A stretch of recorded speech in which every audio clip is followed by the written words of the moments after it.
तू एक काम कर, डॉक्टर को फोन लगा। मेरा सांस भर गया।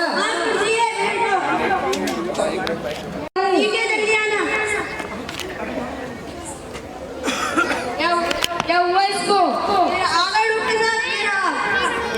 मैं मर नहीं सकता।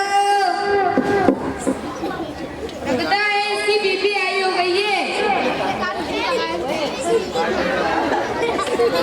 लगता है इसकी बीपी हाई हो गई है। कितनी है इसकी बीपी? इसकी बीपी 240 है। कितनी है इसकी बीपी? कितनी? 240। इसकी बीपी 240 है। इसको हॉस्पिटल ले जाना होगा।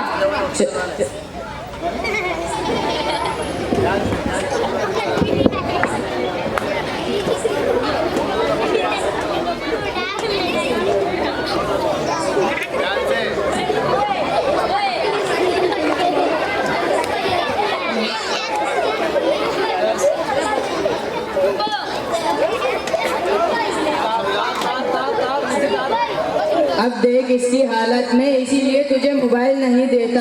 अब देख इसकी हालत खराब हो गई ना। आसम काका, ओ मूसा काका। आसम काका, ओ मूसा काका। लगता है मुफ्ती साहब की आवाज है। मुझे भी ऐसा ही लगता है। अस्सलाम वालेकुम।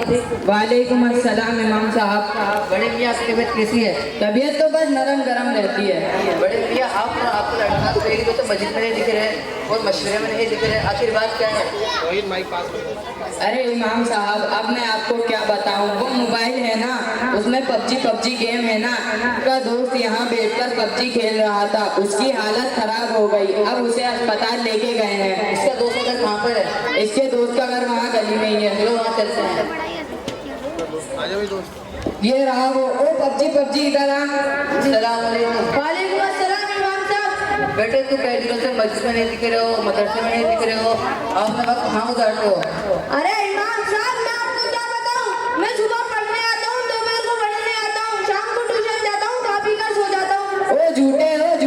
अरे इमाम साहब, मैं आपको क्या कहूँ, इन बड़े मियाँ की उम्र हो चुकी है, इनके बाल भी सफेद हो चुके हैं, ये कमर से भी ज्यादा झुक चुके हैं। थोड़ी सी उम्र का लिहाज तो करो, अपना काम करो।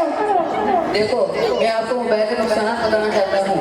जब सुनिए, दिमाग का नोट चला जाता है, दिमाग की अलावा खत्म हो जाती है, इंसान सुस्त और बेफिक्रा बन जाता है, इंसान का कीमत ज़ाया हो जाता है, इंसान का बेहतरीन सरमाया गलत चीज़ों को देखने से खो देता है। मैं आपको एक मिसाल देता हूँ। एक शिकारी एक जाल बिछाता है, उसी तरह मोबाइल भी एक जाल है। मोबाइल एक जाल है बेदीनी का, मोबाइल एक जाल है शर्मी का, मोबाइल एक जाल है बेईमानी का, मोबाइल एक जाल है बेहयाई का। हमारे और हमारे दीनी के दुश्मनों ने ये जाल बिछा दिया है, बेदीनी का, बेईमानी का, बेहयाई का। और एक परिंदा अपना शिकार होने से बचाता है, उसी तरह हम तो अशरफुल मखलूकात है। अल्लाह ने हमें अकल दी है, तो हम क्यों बेहयाई, बेशर्मी, बेदीनी, बेईमानी करते हैं? अरे बड़े मियाँ, ये मुफ्ती साहब तो मोबाइल के नुकसान बता रहे हैं, फायदे तो कुछ बता ही नहीं रहे। तो इमाम साहब से पूछ लो इनके फायदे। देखो, मोबाइल फायदेमंद चीज़ है, इसमें हम काम कर सकते हैं और काम भी आसान होते हैं। मैं आपको एक मिसाल देता हूँ। जब मोबाइल इजाद किया गया था, उसका एक मकसद था लोगों को कनेक्ट करना और बातें करना, लेकिन जब भी कॉल आता है तो तमाम इसको बंद कर देता है। उसको अपना मकसद मालूम है और हम अपना मकसद भूल गए हैं। मुझे तो ये हैरानी है कि मोबाइल से हम समझ नहीं रहे, दुनिया और आखिरत को बर्बाद करते जा रहे हैं।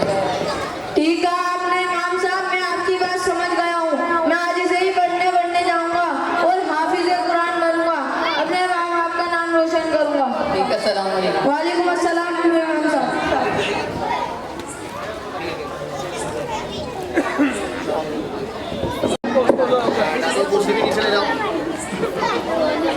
चलिए, इसके बाद नाज शरीफ के लिए मोहम्मद तंजील आ जाए।